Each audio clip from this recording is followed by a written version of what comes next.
সন্তান গর্ভে আসার পর কেউ যদি তা ফেলে দেয়, অর্থাৎ জমাট রক্ত ফেলে দেয় বা নষ্ট করে দেয়, তাহলে কি তার গুনাহ হবে? সন্তান গর্ভে আসার পর যখন ভ্রূণ তৈরি হয়, সেটাকে যদি কেউ ফেলে দেয়, সেটাকে ভ্রূণ হত্যা বলা হয়। এটার দুটি দিক রয়েছে।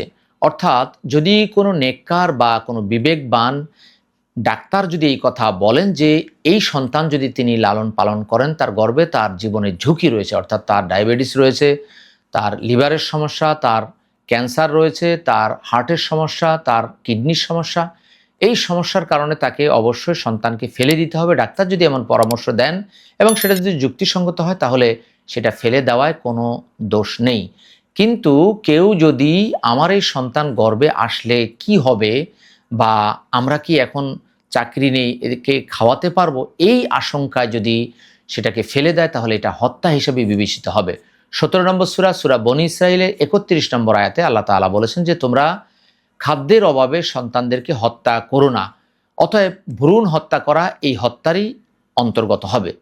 কেউ যদি ভ্রূণকে এইভাবে ফেলে দেয়, তাহলে সন্তান হত্যা করার মতোই অপরাধ বা গুনাহ হবে।